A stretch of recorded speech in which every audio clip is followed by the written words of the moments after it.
204, 1140 kHz. Rádio Minas AM, emissora do Sistema Mairink de Comunicação. Vista-se a moda e sinta a emoção de viver agora as cores da estação.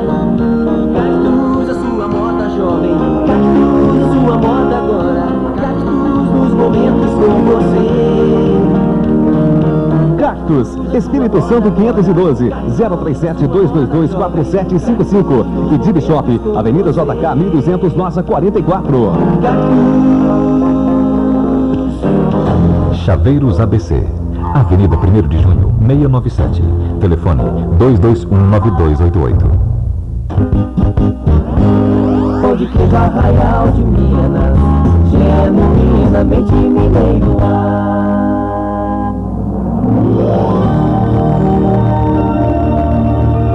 Confecções Equa Corpore, Rua Pernambuco 702 e 708. Corpore, Indústria e Comércio. Telefone 222-1355. Tenho orgulho quando alguém vem me visitar, porque bom gosto em minha casa sempre vai mudar. Cortinas e tapetes, o que é chique a gente logo vê. Na Fátima Designs tem tudo que eu mereço, e uma decoradora sempre à disposição. Na Fátima Designs, ter classe é natural. A Fátima Designs tem para você todos os tipos e modelos de cortinas e cobre qualquer orçamento. Rua Goiás, 1009, 221-1490. Pronto Farma, medicamentos e perfumaria em geral, Avenida Amazonas 617, bairro São José. O telefone 212-2288.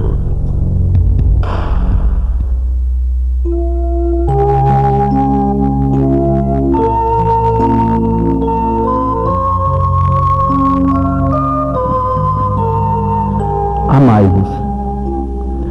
Não amemos de palavra nem de língua, mas por obras e em verdade.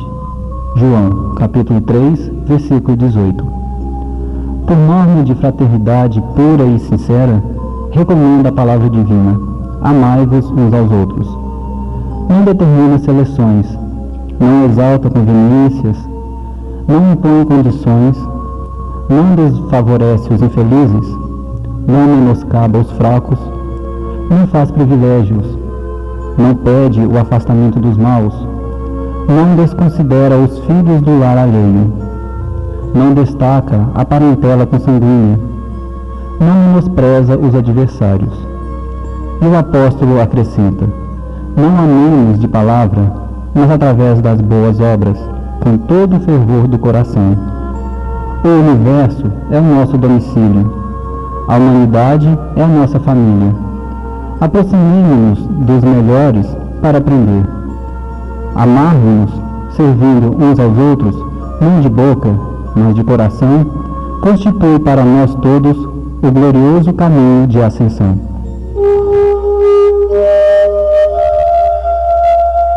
Estamos iniciando mais um programa Projeto Futuro, reunidos nesta grande sala de aulas para levar até você a mensagem espírita. O programa Projeto Futuro é uma produção do CEP, Centro de Estudos e Pesquisas Espíritas. Realização AME, Aliança Municipal Espírita de Divinópolis. Bom dia, amigos da Rádio Minas, ouvintes do programa Projeto Futuro.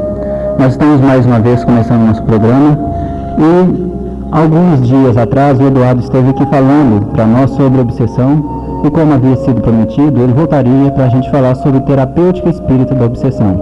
Esse então é o tema de hoje com o Eduardo.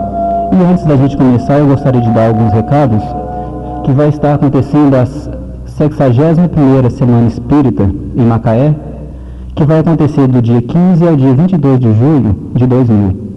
O tema central será as leis morais. Haverá um ônibus que sairá daqui de Divinópolis no dia 15 de julho, às 9 horas da manhã. E o valor será de R$100. E esse valor inclui o ônibus de ida e volta, as 4 refeições, que serão café da manhã, almoço, lanche e jantar. E também um local para dormir. E a pessoa, o interessado, deve levar o colchão e roupa de cama. A volta está marcada para o dia 23 de julho. Os interessados, então, deverão entrar em contato com o Vitor através do telefone 212-1750, com a Cíntia através do telefone 212-0518, ou então com a Fernanda através do telefone 221-3480. E as 3 primeiras pessoas interessadas que ligarem aqui para a rádio hoje ganharão 5% de desconto nesse valor. E o Centro Espírita Joana d'Arc realizará no dia 17 de julho, hoje, barraquinhas para arrecadar fundos para a casa. O local será na rua Dom Pedro I, número 165, na Vila Cruzeiro, a partir das 19 horas. Não deixe de comparecer. E também hoje, 17 de junho, a Fraternidade Espírita Cristã estará promovendo no Lions Club do bairro Esplanada uma feijoada para angariar fundos para casa, às 20 horas. Os interessados devem procurar comprar as mesas lá no centro mesmo, ou talvez vai ser vendido, né, Eduardo, lá na porta. Será vendido. Então vamos dar início, Eduardo, com o tema hoje, Terapêutica Espírito da Obsessão. Bom dia. Bom dia, Naim. Bom dia, amigos ouvintes da Rádio Minas. É com muita alegria que a gente está aqui nessa manhã de sábado para falar sobre a obsessão. Continuar. E hoje sobre a terapêutica, né? Como você havia dito antes, você falou sobre a obsessão em si. Não é isso? E hoje, qual seria essa terapêutica, né? É importante a gente falar o que é a obsessão, mas é importante ainda falar por que ela acontece, como já foi falado, mas dar também uma alternativa de como eliminar ou minorar as consequências desse processo obsessivo, né? De diminuir aí as dores do processo e eliminar esse processo obsessivo, que é o ideal. E você falando em obsessão, Eduardo, a gente não tem como deixar de falar do obsessor. Quem é esse? Quem é o obsessor? Olha, o obsessor, ele não é um monstro que saiu das trevas com 7 cabeças, rabo, cauda, solta fogo pelas ventas. Não é esse bicho de 7 cabeças que as pessoas pintam, não. O obsessor não é um ser eternamente votado ao mal, como alguns pensam, né? Tem gente que pensa que o obsessor é um demônio, que sempre vai fazer o mal, que nunca vai ficar bom, que vai estar sempre querendo prejudicar as pessoas, que não muda nunca. Não é assim. Ele é uma pessoa como nós, o obsessor. Ele não é um ser estranho a nós, não é uma pessoa distante, pelo contrário, às vezes na maioria das vezes ele já conviveu conosco em nossa intimidade e às vezes nós tivemos com ele laços muito fortes afetivos, quer dizer, tivemos um relacionamento quase que bem íntimo.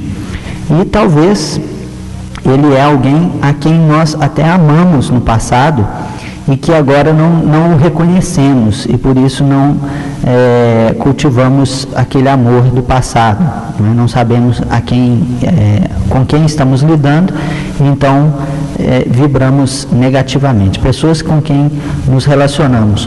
Ou às vezes ele é um ser desesperado que nós cometemos muita crueldade com ele no passado e ele, por esse desespero no qual nós o colocamos, está próximo a nós reclamando justiça, reclamando vingança às vezes. Geralmente o obsessor, ele é um inimigo nosso do passado que se liga a nós por vingança. Só que toda pessoa que se torna nossa inimiga a ponto de querer vingar-se é porque, primeiro, já gozou de convivência conosco, de uma intimidade e da qual intimidade ele saiu lesado nos seus interesses. Então, nós geralmente prejudicamos muito esse nosso obsessor no passado. Por isso ele se tornou obsessor, porque nós o prejudicamos, o lesamos nos seus interesses quando convivemos com ele no passado. E o obsessor, ele é, em última análise, um irmão nosso, enfermo e infeliz. Então, se ele é um irmão nosso, né, todos nós somos filhos de Deus, todos nós temos direitos e deveres, e todos nós somos amados por Deus igualmente, então esse irmão enfermo e infeliz também deve ser considerado dessa forma. Não querendo exorcizá-lo, destruí-lo, afastá-lo de nós da forma como muitas pessoas pensam. E ele está, por causa dessas atitudes nossas do passado e dele, ele está dominado pela ideia fixa de vingar-se. Ele esquece de tudo mais e passa a viver em função daquele alvo e de seus planos, quer dizer, da vingança. O obsessor, entretanto, ele não é totalmente mau, como ninguém de nós e ninguém, de forma alguma, é absolutamente mau. São antes doentes da alma, pessoas doentes, pessoas que estão em dificuldade, mas que possuem no seu coração sementes de bondades, recursos positivos que estão abafados, adormecidos. Quer dizer, essa bondade dele está de forma quase que latente dentro de si e que é preciso que se compreenda, é preciso que se entenda como acontece esse laço, para que a gente possa, às vezes, até conseguir despertar nesse obsessor essa bondade que está em seu coração latente. Ao se aproximar de nós, e com o tempo, ele vai observando que esse rancor que a gente tem, que ele tem por nós, às vezes vai mudando em amor, se nós soubermos nos melhorar. E aí ele vai acabar por notar essas mudanças em nós. E a gente mudando o nosso modo de ser, o nosso modo de pensar e de agir, se for uma mudança real, ele vai poder, através do nosso exemplo, constatando essas atitudes nossas, se mudar, se transformar e buscar algo melhor. Ele vai ver que essas nossas atitudes de vingança não existem mais, que aqueles atos nossos do passado que nós fizemos contra ele não são mais, a gente não vive mais aquilo, a gente já esqueceu, já mudou a faixa vibratória, já evoluiu. E ele vai querer então, talvez, pela sua observação, por observar a nossa mudança, se for realmente uma mudança real, se transformar, se mudar e passar de obsessor a uma posição de amigo, talvez restabelecer uma amizade que já existia no passado. E é interessante, Eduardo, falando isso, né, que, por exemplo, se a pessoa está sendo obsidiada, é porque ela está dando guarida, né? Justamente. E se o obsessor quiser segui-la, ele vai ter que fazer aquilo que a própria pessoa está fazendo. Consequentemente, se a pessoa se melhorar e o obsessor quiser ir atrás dessa pessoa, né, estar com ela sempre, ele vai ter também que se melhorar. E se melhorando, vão acabar se tornando amigos, né? Justamente. Às vezes restabelecer, né, aquela amizade que às vezes existia já no passado. É interessante isso que você falou, né? Pode ter sido um antigo afeto. Isso. Eu estava lendo aquele livro da Sueli Caldas, Obsessão e Desobsessão, e tem uma parte interessante que ela fala disso. Às vezes amigos que tinham, por exemplo, mesmos vícios, né? Então um encarna e o outro está desencarnado. Aí quando o que está desencarnado percebe que o que encarnou está mudando os hábitos, esse desencarnado ele como que tenta impedi-lo, né? Induzindo ao vício novamente. Ou seja, então é uma obsessão não por maldade, mas até por medo de perder aquele amigo, né? Aquele companheiro. A gente sabe que a obsessão ela não acontece só de encarnado para desencarnado. Então a gente pode observar, analisar como que acontece a de desencarnado para encarnado, observando as obsessões de encarnado para encarnado, né? Às vezes os grupos que nós frequentamos, né? Uma turminha que a gente tem costume de sair junto, às vezes na juventude, beber junto, fazer farra juntos. Quando um se desloca, às vezes vai casar e se afasta, já não quer mais aqueles prazeres fúteis, mas quer um conjunto de atitudes, de valores diferentes dos que ele tinha antes. Aqueles que ficam ainda na mesma ideia, às vezes ficam achando ruim e tentando influenciar a pessoa para continuar numa vida anterior, nas atitudes anteriores. Isso é muito comum a gente observar no nosso dia a dia. E passando de encarnado para desencarnado não vai mudar a situação, às vezes vai continuar nas mesmas atitudes.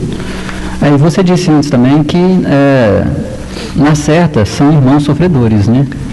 São espíritos que estão sofrendo, porque se não estivessem sofrendo, não estavam na obsessão. Nessa situação. Né? E é interessante que a gente não consegue, não tem como julgar aquele espírito que está sofrendo, né? Julgá-lo mal, porque a gente não sabe o que ele passou, como que ele recebe aquele sofrimento, tudo aquilo que está dentro dele, né? O que aconteceu na história dele, como ele reagiu de acordo com aqueles acontecimentos, ou seja, medir o sofrimento da pessoa não tem como, né? E a gente, na maioria das vezes, quer julgar e dar um veredito a respeito da vida da outra pessoa, né?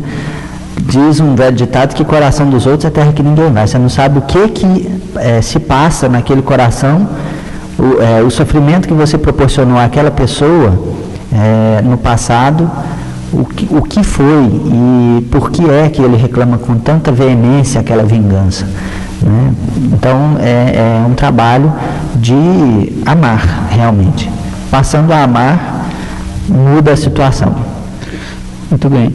E, Eduardo, agora como que a doutrina espírita pode auxiliar no tratamento da obsessão?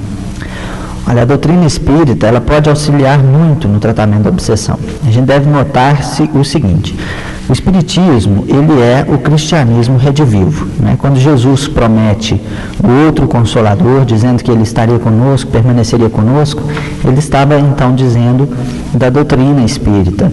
E o próprio Espírito de Verdade vem trazendo tudo isso. A gente analisando como é a doutrina espírita e o que ela é, a gente reconhece tudo que Jesus dizia a respeito do Consolador, que é a doutrina espírita. Então, como Jesus, ele tinha uma atitude perante os obsedados, né? A gente tem várias narrativas de Jesus expulsando, como se dizia naquela época, expulsando os demônios, que na verdade não eram nada mais, nada menos do que espíritos inferiores, que se colocavam na condição de verdadeiros demônios no trabalho de obsessão. Então Jesus, ele tinha um carinho muito grande com essas pessoas. E naquela época, e assim como hoje, as pessoas obsediadas ou obsedadas, elas eram muito excluídas.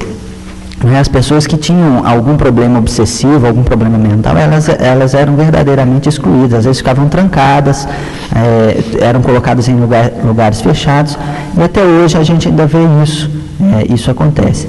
E como Jesus, o Espiritismo, ele deve consolar e esclarecer toda criatura sem distinção, sem marginalizar os obsediados, como ainda a gente vê por aí a marginalização que existe. Então com a doutrina espírita, ela orienta no tratamento das obsessões. Ela abre um novo entendimento acerca do obsessor e do obsediado. Ela demonstra que o quanto é importante a participação do obsidiado, quer dizer, daquela pessoa que está sofrendo a influenciação, como condição básica para o êxito, para conseguir desvincular desses laços de vingança, de ódio. E em qualquer tempo que se realize um trabalho de desobsessão, há que se dizer, o mais importante é que o obsidiado mude as suas características. Além disso, a doutrina espírita, ela ensina muitas outras coisas a respeito do perdão, a respeito da consciência, a respeito do amor. Ela está sempre incentivando as boas ações, levando aquela vítima, entre aspas, vítima, a se melhorar, a sair desse ciclo vicioso de alimentação do processo obsessivo, né? Essas ideias fixas que a pessoa traz em si, a doutrina espírita, ela orienta a pessoa a sair disso, inclusive dá condições, através de estudos, através de palestras, através do próprio passe, através da prece, através de vários recursos que a doutrina espírita traz, a pessoa pode ir saindo o quê? Desse ciclo vicioso, desse circuito fechado de ideias, não é? Que ela fica naquela mesma ideia e que vai então atrair esse obsessor, porque na verdade o obsessor, como nós dissemos no outro programa, ele consegue acesso à mente da pessoa obsidiada porque ela traz em si a culpa daqueles atos que ela cometeu no passado contra ele. E essa culpa, esse sentimento de culpa interior, vai fazer com que ela fique num processo de fixação da ideia mental, fixação do circuito mental. E nessa fixação desse circuito, o obsessor encontra o quê? Acesso, é a porta aberta para ele entrar e começar o trabalho obsessivo, pertinente, insistente. Então, a doutrina espírita oferece muitas formas dessa pessoa o quê? Sair desse circuito fechado de forças, desse circuito fechado de ideias. Então, pode-se mesmo, através do laboratório mediúnico, não é, dentro da doutrina espírita, estabelecer até conversa com o obsessor, o que é uma coisa assim, meio complicada de se dizer e de se fazer, porque há que se ter uma preparação, existe todo um trabalho, não é assim uma coisa muito simples. Tem muitas pessoas brincando com fogo através desse trabalho mediúnico, não é, que é uma ferramenta. A mediunidade, ela é uma ferramenta, como é o microscópio, como são os elementos químicos dentro de um laboratório de química. E a mediunidade é um laboratório também. E se você entrar no laboratório de química e misturar substâncias que você não conhece, você pode provocar uma explosão. Uma professora minha, começando um trabalho no laboratório de química, explodiu lá, ainda cegou um aluno. Isso é muito perigoso. E a gente está vendo aí dentro das casas espíritas ou não espíritas, às vezes, pessoas brincando com fogo no laboratório mediúnico. Então, pode-se também, dentro da doutrina espírita, estabelecer conversa com o obsessor e tentar convencê-lo e tentar melhorá-lo através da conversa, ou dar uma orientação a ele para que ele saia desse processo também, porque ele também está num processo de ideia fixa, de objetivar somente a vingança. Mas ninguém se engane, o Espiritismo poderá fazer por ele somente o que ele pode fazer por si mesmo. Se ele não fizer a parte dele, o Espiritismo não vai poder nada, como nenhum outro tratamento vai poder nada, se o obsidiado não fizer por si um trabalho de buscar uma saída. Quer dizer, você sabe que uma pessoa está obsidiada, ela não demonstra nenhuma vontade de sair daquele processo. Aí você chega lá e fala assim, não, você tem que ir na doutrina espírita, aí você pega e carrega ela para a palestra, obriga ela quase a ir na palestra, a ir na reunião mediúnica, ou a ir numa reunião de desobsessão, e a pessoa ainda não quer, ainda não atinou que está num processo assim, e você está forçando uma coisa que tem que ser da parte dela.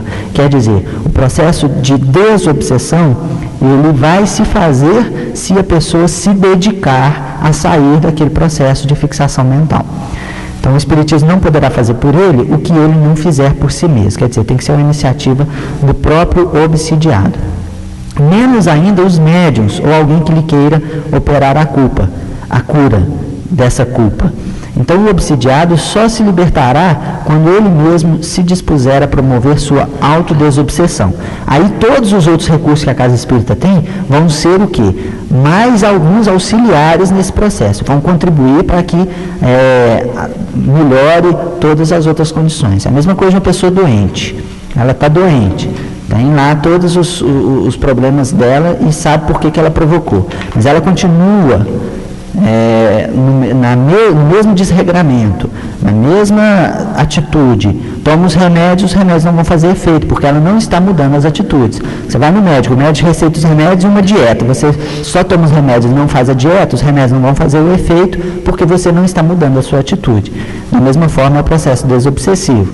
Você pode até tomar os remédios, que a Casa Espírita pode até, remédios, isso aí entre aspas, né, porque não existe remédio para desobsessão, mas você pode usar os recursos que a Casa Espírita está te dando, mas se você não mudar a sua atitude mental, pouco vai fazer.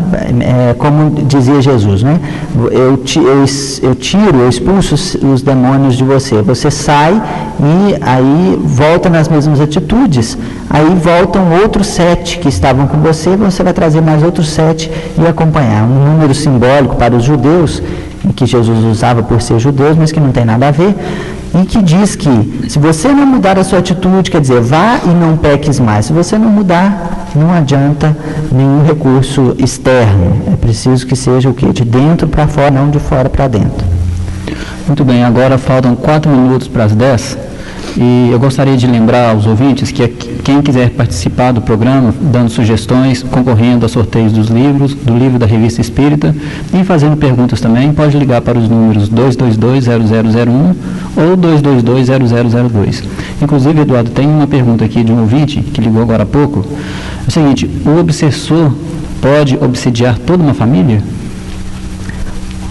Pode obsidiar, inclusive pode haver uma nuvem de obsessores em até cidades, né? Há casos dentro da doutrina espírita contando a esse respeito, que um grupo de espíritos inferiores se localizou numa cidade, né? num povoado, e várias pessoas daquele povoado manifestavam os mesmos sintomas, os mesmos problemas, e foi constatado que havia, então, vários obsessores ali naquela situação. Numa família, que é um grupo menor e que às vezes está muito ligado, às vezes foi a própria família, aquele grupo familiar que prejudicou aquela pessoa, não só a pessoa. em si que é o alvo principal, mas às vezes o grupo todo prejudicou uma pessoa, e aquele obsessor pode realmente ter acesso àquelas consciências todas que estão no grupo familiar. Em uns ele vai agir com maior intensidade, em outros com menor intensidade, dependendo do nível que a pessoa cede àquelas vibrações. Às vezes uma pessoa que está naquele grupo familiar nem vai sentir essa influenciação, porque está num nível outro muito distante do obsessor. Mas outros que estão no nível mais próximo de vibração, esse nível vibracional, quer dizer, a ideia mental está muito próxima do obsessor, então vai receber toda essa influenciação. Pode sim. E como você disse, poderiam ser vários obsessores lá dentro daquela família, como você falou dessa cidade, mas com certeza vai ter um guiando todos eles, né? Justamente. É um sistema organizado. Muito bem, agora faltando 2 minutos para as 10, nós vamos aos comerciais e voltamos daqui a pouco com a segunda parte. Vista-se a moda e sinta a emoção de viver agora as cores da estação. Cactus, a sua moda jovem, cactus, a sua moda agora, cactus nos momentos com você. Cactus, Espírito Santo 512, 037-222-4755 e Dib Shop, Avenida JK 1200, Nossa 44. Chaveiros ABC, Avenida 1º de Junho, 697, telefone 2219288.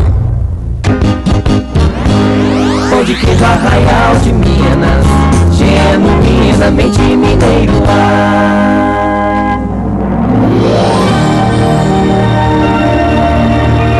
Confecções Ecoa Corpore, Rua Pernambuco 702 e 708. Corpore, Indústria e Comércio. Telefone 222-1355. Tenho orgulho quando alguém vem me visitar, porque bom gosto em minha casa sempre vai mudar.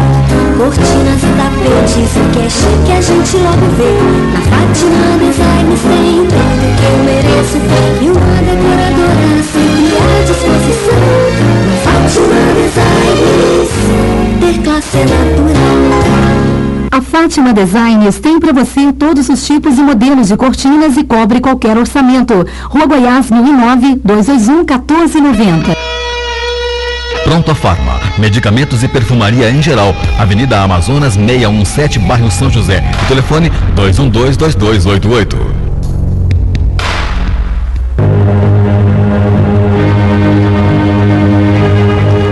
Você sabia que no primeiro concílio ecumênico, realizado no ano 325, na cidade de Constantinopla, é que foi condenado o livre exercício da mediunidade e outros pontos mantidos pelos cristãos primitivos, do que redundou constituir-se marco inicial da desagregação do cristianismo?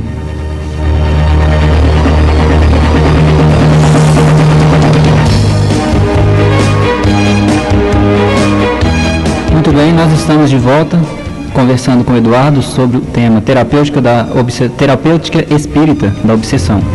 E antes da gente continuar, Eduardo, eu gostaria de dar alguns recados, alguns avisos.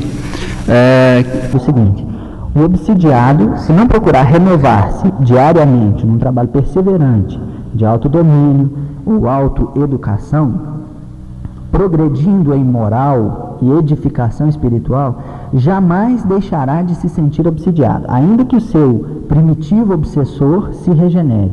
Sua renovação moral, portanto, será a principal terapêutica nos casos em que ele possa agir. Quer dizer, se eu não sair das minhas ideias, dos meus ciclos de ideias, o obsessor pode até sair e se afastar de mim, mas vai vir outro com as mesmas vibrações e vai se sintonizar comigo. Não adianta eu tirar o obsessor da minha presença, quer dizer, afastar, né? Ir lá e arrastar ele para o braço e falar assim, não, você vai para outro lugar que aqui não é seu lugar. Não adianta se eu continuo nas mesmas vibrações.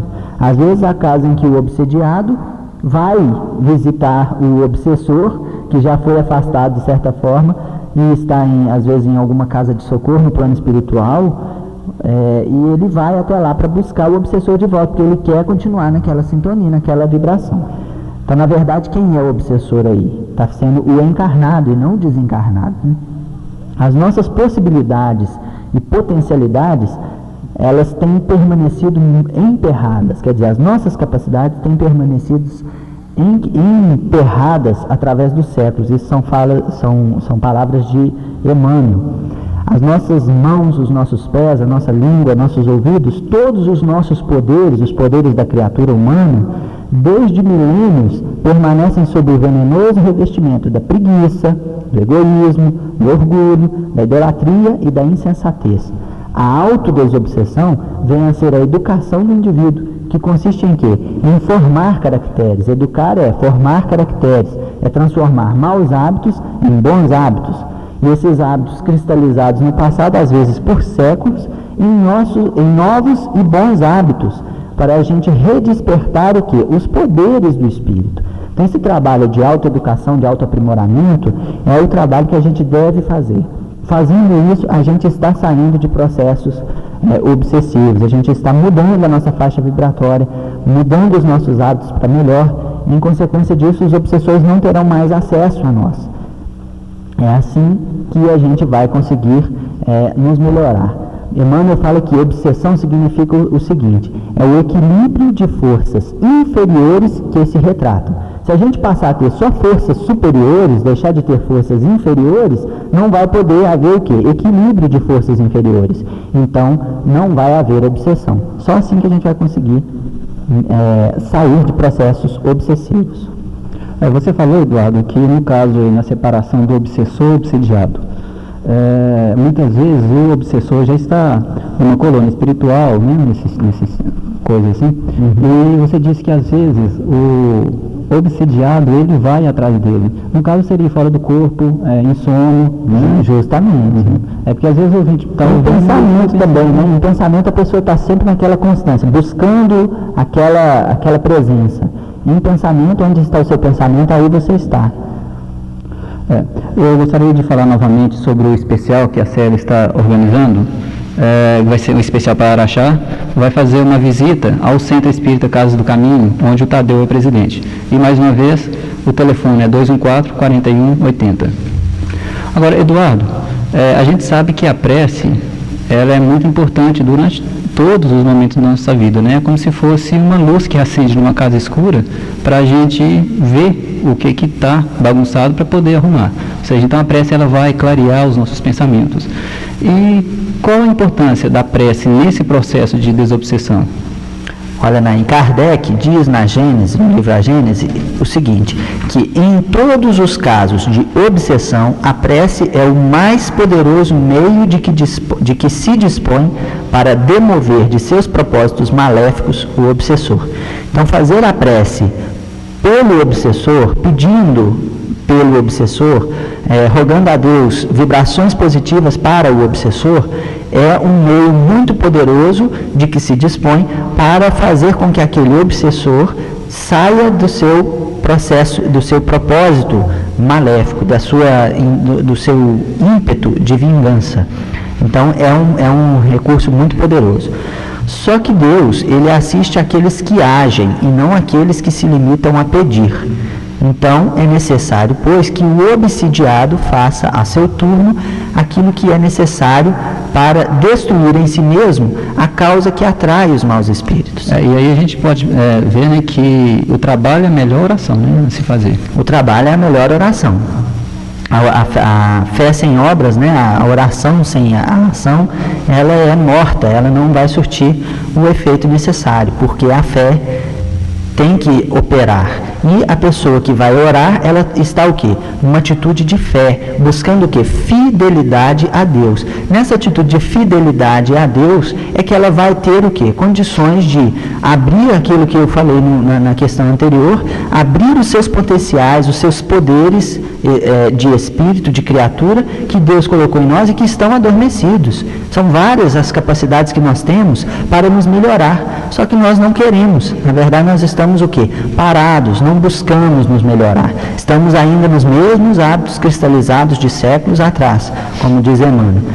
Então a gente pode e deve orar pelos obsessores, restituindo-lhes o bem pelo mal. Quer dizer, agora, que no passado fizemos o mal provavelmente a esse obsessor, mas agora que ele nos faz o mal, nós damos o bem em troca do mal. E ele vai acabar por compreender os seus danos. Ele vai ver nessa atitude de você buscar amar o seu inimigo nesse sentido, de orar por ele, de pedir por ele, você vai estar mudando a sua faixa vibratória. E esse obsessor, para chegar em você, ele vai ter que fazer aquilo que você falou. Ele vai ter que te alcançar. Para te alcançar, ele vai ter que se melhorar. Se ele se melhorando, ele vai desistir do seu propósito de vingança. Quando a gente sabe se colocar acima dessas maquinações dos obsessores, eles cessam, vendo que nada ganham com isso, com essa obsessão, porque eles não conseguem mais acesso a nós. Então não vai haver o quê?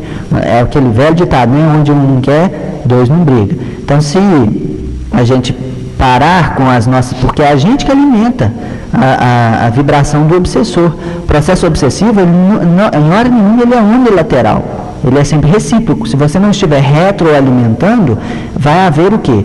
Vai haver uma dissintonia, quer dizer, vocês vão se desintonizar, não vai haver mais sintonia e ele vai perder acesso à sua casa mental. Enquanto você está alimentando, né, a pessoa está te xingando, aí você pega e volta o xingamento, né? A pessoa está te prejudicando, aí você rebate, você volta aquela energia para ele. Então fica mantendo o processo obsessivo. Se pelo contrário você passa a amar e passa a buscar pedir luz, pedir paz, pedir compreensão para essa pessoa, para esse espírito, vai haver o quê? Uma mudança de sintonia, ele não vai ter mais acesso a você. A gente vai ser beneficiado com a prece e o obsessor também, à medida que ele vai se melhorando. Para nos atingir, ele vai ter que se elevar. E aí a gente vai fazer um duplo benefício, né? A gente se melhora e ainda melhora o obsessor. Eduardo, agora como é que o nosso pensamento pode interferir nesse processo? Olha, o nosso pensamento pode interferir nesse processo, assim, o processo em si é o processo do pensamento, né? Toda ligação mental se faz por quê? Pelo processo de sintonia dos pensamentos. Do mesmo pensamento que você emite, o obsessor emite um de igual teor, de muita proximidade, e os dois se encontram. Aí que vai haver o quê? Uma comunicação, uma ligação e o início do processo obsessivo. Obsessão e desobsessão nada mais são do que escravização e libertação do pensamento. Então, obsessão é escravização do pensamento e desobsessão é libertação do pensamento. Quer dizer, sair do círculo de ideias, as mesmas ideias, sempre as mesmas ideias. Você pode observar que a pessoa obsidiada, ela está aqui num processo mais grave, porque todos nós, em um grau maior ou menor, somos obsidiados. Mas a pessoa que está num grau mais grave, ela está num processo de ideia fixa. Toda vez que você conversa com ela está sempre com as mesmas ideias, falando as mesmas coisas, repetindo a mesma ladainha de sempre. Então a pessoa está o quê? Num processo de monoideísmo, quer dizer, só fica naquela ideia. Então, enquanto ela não sai dessa ideia fixa, ela não vai modificar a sua sintonia, não vai então se afastar do obsessor. O ser humano, assolado pelo remorso, pela descrença, pelo egoísmo, ele enclausura o seu pensamento, viciando esse pensamento. E o centro dessa escravização é o quê? É o próprio espírito, é ele mesmo. Ele atrai então para si companhias das quais ele vai com muito custo se livrar. Então a gente deve estar sempre vigiando o nosso mundo interior, porque no nosso mundo interior, nos nossos pensamentos, no reflexo dos nossos pensamentos, é que nós habitamos. E é nesse mundo que a gente vai atrair o quê? As pessoas para habitarem junto conosco na nossa casa mental. Então essas pessoas vão se alimentar daquilo que a gente lhe dá como alimento. A gente vai receber essas pessoas na nossa casa. Então, se você abre as portas da sua casa mental para pessoas que estão em condições negativas, você vai, então, povoar a sua casa mental de quê? De vibrações negativas, de sofrimento, de dor. Quando a gente fixa essa ideia, a gente vai, então, estar atraindo essas pessoas. Às vezes, a obsessão, ela começa assim, com uma ideia fixa, de você abrir a porta, aí entra para dentro de casa, aí depois, se já está deitado, você fala assim, não tranquei a porta. Aí você vai lá para ver se trancou. Daí a pouco você deita, você volta, não, acho que eu não tranquei a porta. Quer dizer, aquela ideia fica fixa. E você vai toda hora lá tentar, ou então mania de limpeza, né? Toda hora você quer lavar as mãos, toda hora você acha que suas mãos estão sujas, alguma coisa nesse sentido. Ou então uma compulsão de comida ou de bebida, né? Você bebe sempre a mesma coisa constantemente e começa uma compulsão. Aí você começa a esquecer que bebeu determinada coisa, ou então você come compulsivamente. Quer dizer, isso tudo vão fixando comportamentos que são portas abertas para a pessoa entrar na sua casa mental, para esse espírito entrar no seu campo mental. E aí ele vai agir à maneira de um hipnotizador. Muito simples. Uma mulher ciumenta, olha um exemplo simples de obsessão. Uma mulher ciumenta chega para a sua vizinha e fala assim: nossa senhora, eu tenho tanto ciúme do meu marido, tenho tanto medo dele me trair. Aí a outra fala assim: nossa, mas você viu com quem que ele estava andando ontem? Saiu de braço dado com a secretária. Aí começa a jogar outras ideias na mente da pessoa, às vezes ideias que nem existem, que são às vezes até mentiras. E joga essas ideias na cabeça da pessoa. Quer dizer, aquela mulher já é ciumenta, a outra alimenta aquele fluxo, vai haver o quê? Uma sintonia. Uma sintonia o quê? Obsessiva. E aí a pessoa vai aumentar as suas ideias. Aí dali a pouco a mulher, o marido chega em casa, às vezes estava trabalhou demais, chega em casa, a mulher já está com um rolo de macarrão querendo bater nele, falando que ele traiu ela, que é isso, que é aquilo. Quer dizer, ela vai se alimentando das ideias que ela já tem. Aí entra o obsessor, vê aquelas ideias que ela já tem e joga um tanto de outras mais fortes na cabeça dela, na mente dela. Ela vai então obstruir a sua mente com aquelas ideias e se fixar no processo de obsessão. Ela vai então estar cega para ver outras coisas senão aquele pensamento. E aí é importante o quê? Não é necessário só pensar. Quer dizer, pensar a todo momento, né? A gente, nas atitudes da gente, pensa duas vezes. Não basta pensar, é preciso pensar bem. É preciso vigiar os nossos pensamentos. Não basta pensar muito bem antes de fazer determinada coisa, mas é preciso pensar bem, quer dizer, ter bons pensamentos, porque o pensamento em si ele é neutro, ele pode ser bom, pode ser aplicado ao bem ou ao mal. Quer dizer, é preciso que a gente use os pensamentos o quê? Para o bem.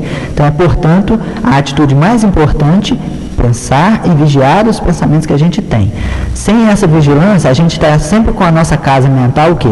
Invadida por ladrões que vão sugar as nossas energias, os nossos propósitos, levando-nos a atitudes infelizes, a atitudes de infelicidade no nosso dia a dia. Então a gente deve, sobretudo, modificar a vibração do nosso pensamento e observar a qualidade do pensamento que a gente emite. Eduardo, um ouvinte nos ligou fazendo a seguinte pergunta: por que um espírito pode obsidiar uma criança, sendo que ela não tem condição de realizar uma reforma íntima? Ou seja, ela ainda não tem um discernimento. Olha, essa criança, ela deixou o processo ficar muito grave, né? Para ter um processo obsessivo na infância, quer dizer, quando ela era adulta, em outra vida, ela deixou o processo ficar muito grave, a tal ponto de reencarnar já com um processo obsessivo grave. Então, quer dizer, foi uma incúria de quando ela tinha recursos. Quer dizer, ela negligenciou enquanto ela tinha recursos para se ver livre desse obsessor. Ela não se viu livre, quer dizer, ela não buscou uma mudança, ela trouxe para si a consequência de reencarnar já num processo obsessivo muito forte. Quer dizer, ela, enquanto teve condições, ela não soube aproveitar. Aí, consequência disso, ela está colhendo agora, né? Às vezes a gente acha que a criança, a gente tem a imagem da criança como um ser inocente, né? Que não tem nenhuma possibilidade de reforma íntima. Mas há possibilidade de reforma íntima, inclusive na criança. E os pais são os principais responsáveis por isso. É onde ela tem os pais que vão conseguir demovê-la de suas ideias, porque a gente consegue observar nos nossos filhos as ideias que eles já trazem do passado. A gente consegue ver as tendências que eles têm. E é aí que a gente vai agir para incentivá-los a mudar de tendência. Motivar e não desmotivar, porque a maioria das vezes a gente desmotiva os nossos filhos, né? Você não pode fazer isso, você não pode fazer aquilo, não, sempre xingando. E a gente tem que motivá-lo. A gente sabe que ele não pode fazer determinadas coisas, não deve fazer determinadas coisas, e a gente motiva ele para fazer as boas coisas, para ele esquecer das coisas más que ele faz. Então é assim que a gente vai conseguir ajudar essa criança num processo de desobsessão. E a gente tem que perceber também que a criança é somente no corpo físico, né? Porque na verdade é um espírito já milenar, né? Muitas vezes. Isso. Eduardo, a gente vê nas reuniões públicas, geralmente tem o trabalho do passe, né? O passe, relembrando aqui, é aquela imposição de mãos ensinada por Jesus, né? Como disse Divaldo Franco, o passe é uma transfusão de amor. Agora, o passe, ele traz benefício ao obsediado? Olha, o recurso do passe ele é sempre um ótimo recurso para o reequilíbrio de forças em desarmonia no nosso organismo. A gente vê isso até nas questões físicas, né? Às vezes você toma um passe, estando em uma certa desarmonia física, e consegue se restabelecer através daquele passe. O passe é uma coisa muito simples, uma coisa muito comum que está em todos os lugares, não é privilégio da doutrina espírita, né? Dentro do meio católico a gente tem aí os carismáticos que fazem imposição de mãos, os pastores protestantes, os protestantes em si fazem imposição de mãos, as benzedeiras nas roças, pessoal que não tem acesso ao fluxo de informações das grandes metrópoles, tem também esse acesso ao passe, né? As benzedeiras fazem esse trabalho de passe. Então é uma coisa assim muito comum no nosso dia a dia. E no caso da obsessão grave, o obsidiado ele vai ficar envolvido em fluidos muito negativos, fluidos perniciosos, e esses fluidos neutralizam a ação de outros fluidos salutares, nos quais ele está às vezes envolvido, mas não os sente, não os absorve. Então, aquele fluido negativo, a gente precisa desembaraçar o obsidiado desse fluido. E para a gente modificar um fluido mau para um fluido bom, quer dizer, retirar esse fluido mau e colocar um fluido bom, a gente não consegue com fluidos maus. Então, a gente vai ter o quê? Que vai ter que fazer uma ação idêntica à do médium curador, quer dizer, ao passe na relação da cura física, na cura de uma doença física. A gente vai ter que aplicar um passe pedindo que haja uma mudança desse fluido mau, uma dispersão desses fluidos negativos com um fluido bom que os nossos amigos espirituais vão nos auxiliar a projetar sobre aquele indivíduo. Então, a gente vai ter o auxílio da espiritualidade modificando as qualidades dos nossos fluidos pessoais para que eles fiquem muito melhores e consigam, então, dissipar as sombras do processo obsessivo. Nesse momento, o obsidiado vai experimentar o quê? Um alívio. Às vezes, o obsidiado toma um passe, não vai resolver o problema. Não quer dizer que tomar passe vai resolver o problema da desobsessão, não. Mas, naquele momento em que o obsidiado experimenta um certo alívio, ele vai ter suas ideias mais livres. Em consequência disso, ele vai conseguir pensar em coisas melhores. Ele vai conseguir ver que aquele momento de alívio é bom, é gostoso. E ele vai querer estar mais vezes dentro daquele momento, dentro daquele processo de alívio. E, à medida que ele vai vendo que tem outras coisas melhores, quer dizer, tem uma condição melhor dele permanecer, ele vai querer sair daquela condição inferior. Então, ele vai sentir, então, vontade de ficar livre daquela influência.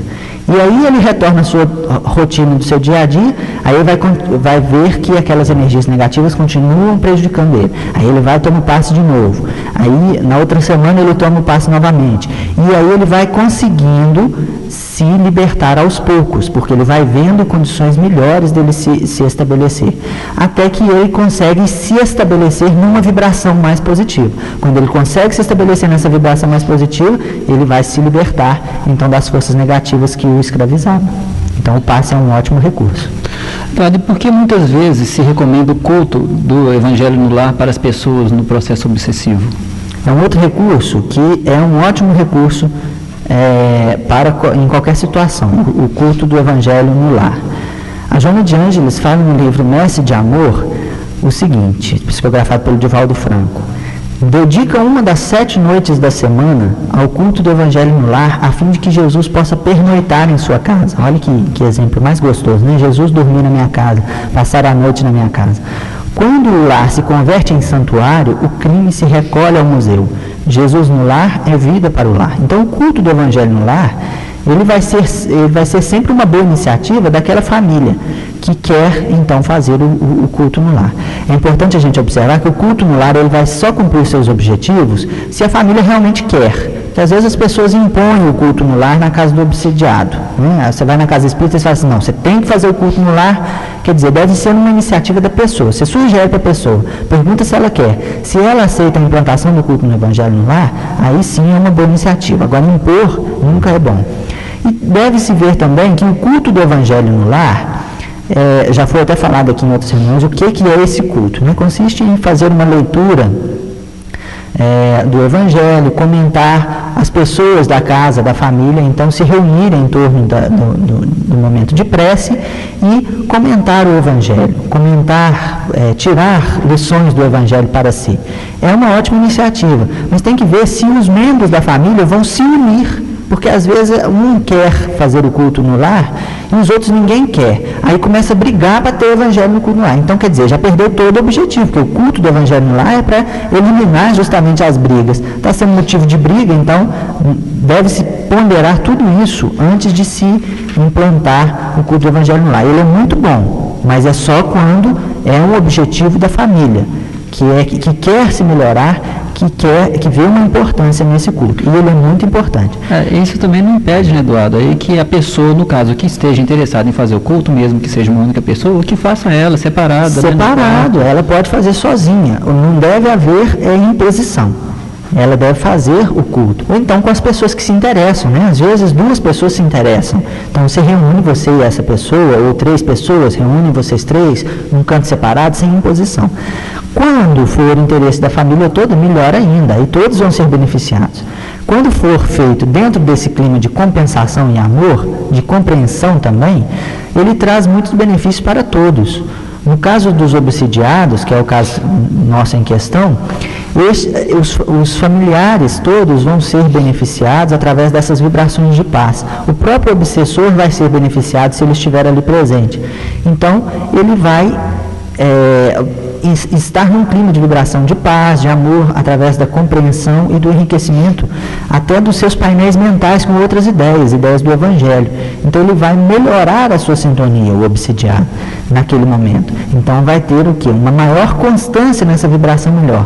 Às vezes essa vibração do culto do Evangelho no lar, conjugada com o passe que ele toma na casa espírita, conjugada com a palestra que ele ouve na casa espírita, conjugada com a prece própria que ele faz no seu dia a dia, buscando uma melhora, como a gente já falou da prece, ele vai então conseguir uma melhor vibração e vai estar mais tempo nessas vibrações boas. Consequentemente, vai estar menos tempo nas vibrações negativas da obsessão. Então ele vai se libertando aos poucos. A presença no centro espírita, com a palestra, com o passe, conjugada com o Evangelho no lar, vão sempre acelerar esse processo de desligamento com o obsessor. Ao passo que, se você não busca nenhuma iniciativa, também não vai conseguir. Agora, o importante, falando de culto do Evangelho no lar, que é necessário que o lar se torne um lar cristão, um lar em que todos os momentos, não basta ser só um dia da semana. A própria Joana de Ângeles fala aqui, quando o lar se converte em santuário, o crime se recolhe ao museu. Quer dizer, é necessário que o nosso lar se converta em santuário. Aí não precisa de um dia da semana circunscrito, todo dia é dia de sentir Jesus dentro do lar. Toda hora é hora de sentir Jesus dentro do nosso coração. Toda hora é hora de estar em vibrações boas, de ligação com o nosso Mestre, com Deus. Então é necessário isso. Eduardo, muito obrigado pela explanação de hoje. Com certeza foi de muita utilidade para todos nós. E nós já estamos chegando ao final do nosso programa e eu gostaria de dar os nomes dos ganhadores do livro e da revista Espírita. A ganhadora do livro Espírita é Michele Morado, do bairro Esplanada. E a ganhadora da revista é a Isabel Maria Damasceno, do Santa Rosa. E deixando bem claro que quando vocês forem buscar o livro e a revista, se dirigir para a Banca Espírita, no quarteirão fechado da Rua São Paulo, quase em frente ao Banco do Brasil. E no próximo sábado estaremos aqui novamente, no dia 24, com o José Amaral, e ele irá falar sobre separação da alma e do corpo e a alma após a morte. Mais uma vez, um bom dia para todos e até sábado. Bom dia a todos.